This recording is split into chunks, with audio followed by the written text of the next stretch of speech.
एक मंत्र जो ब्रह्मांड को रचता है, एक देवी जो सूरज की शक्ति है और एक व्रत जो सबसे कठोर है। क्या तुम जानते हो गायत्री मंत्र की असली शक्ति? गायत्री माता वह नहीं जो केवल एक देवी हैं। गायत्री माता हैं ज्ञान की देवी, विद्या की माता, ब्रह्मांड की शक्ति। और उनका मंत्र ॐ भूर्भुवः स्वाहा तत्सवितुर्वरेण्यं भर्गो देवस्य धीमहि धियो यो न प्रचोदयात्। यह मंत्र 4000 साल पुराना है। 4000 साल से करोड़ों लोग इसे जपते आ रहे हैं। लेकिन क्या तुम्हें पता है इसका अर्थ?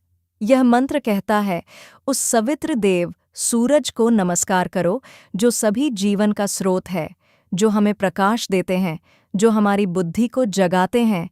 यानी गायत्री मंत्र बराबर ज्ञान का आह्वान, बुद्धि का जागरण, चेतना का विकास।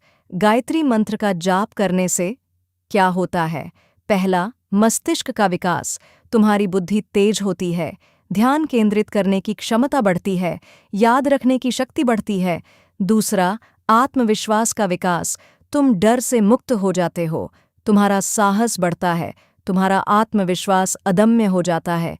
तीसरा, मन की शांति। चिंता दूर हो जाती है, मानसिक तनाव खत्म हो जाता है, आंतरिक शांति मिलती है। चौथा, आध्यात्मिक उन्नति।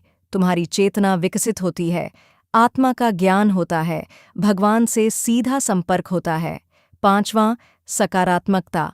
नकारात्मक विचार दूर हो जाते हैं, सकारात्मकता का आगमन होता है, जीवन में सुख आता है। और सबसे बड़ी बात, सूरज की शक्ति तुम्हारे अंदर आती है। सूरज कभी अंधकार के सामने नहीं झुकता और गायत्री मंत्र तुम्हें भी वैसे ही बना देता है, असीम, अडिग, अदम्य। और अब निर्जाला एकादशी। निर्जल बराबर बिना जल के, एकादशी बराबर 11वां दिन, यानी पानी तक बिना 24 घंटे का व्रत। यह सबसे कठोर व्रत है, सबसे शक्तिशाली व्रत है, सबसे परिणामकारी व्रत है। लेकिन क्यों निर्जल एकादशी पर? पहली बात, शरीर की शुद्धि। 24 घंटे का व्रत शरीर को पूरी तरह शुद्ध कर देता है। सभी विषैले पदार्थ बाहर निकल जाते हैं, शरीर सोना बन जाता है। दूसरी बात, मन की शक्ति। जब तुम पानी तक छोड़ दो तो मन कितना मजबूत होता है। यह व्रत तुम्हारा मन परीक्षण लेता है और तुम्हें असीम शक्ति देता है। तीसरी बात, आत्मा का विकास। भूखे मत रहो और प्रार्थना करो, प्यासे मत रहो और भगवान को याद करो। यह कठिनाई तुम्हारी आत्मा को जगा देती है। चौथी बात, कर्म की शुद्धि। इस व्रत से सभी पाप धुल जाते हैं, सभी बुरे कर्मों का प्रभाव खत्म हो जाता है, आत्मा फिर से नई हो जाती है। और सबसे महत्वपूर्ण, निर्जल एकादशी पर भगवान विष्णु सबसे प्रसन्न होते हैं, क्योंकि यह दिखाता है तुम्हारा समर्पण, तुम्हारी भक्ति, तुम्हारा त्याग।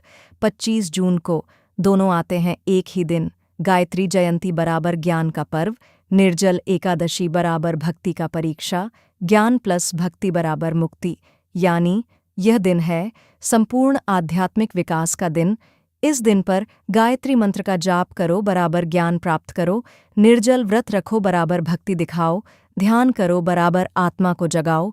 और तब तुम्हें मिल जाएगा पूर्ण ज्ञान, पूर्ण भक्ति, पूर्ण शांति, पूर्ण मुक्ति। यही है 25 जून का संदेश। यही है गायत्री जयंती और निर्जला एकादशी का संदेश कि जब ज्ञान और भक्ति मिलती हैं तो कोई भी शक्ति तुम्हें हरा नहीं सकती। कि जब तुम समर्पित होते हो तो भगवान का आशीर्वाद निश्चित है। कि जब तुम सच्चे हो तो पूरा ब्रह्मांड तुम्हारे साथ है। तो सेव करो यह रील और शेयर करो अपने परिवार के साथ, क्योंकि यह ज्ञान केवल तुम्हारा नहीं, यह है सभी का। और जब ज्ञान बांटते हैं तो वह बढ़ता है। सब्सक्राइब करो भक्ति कनेक्ट और सुनो ऐसी ही शक्तिशाली कहानियाँ हर दिन, हर पल, हर चीज में। देव का संदेश।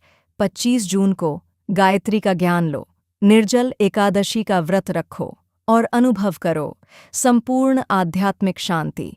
गायत्री माता का आशीर्वाद सभी पर बनी रहे। कनेक्ट, भक्ति से सेवा, कनेक्ट से विकास।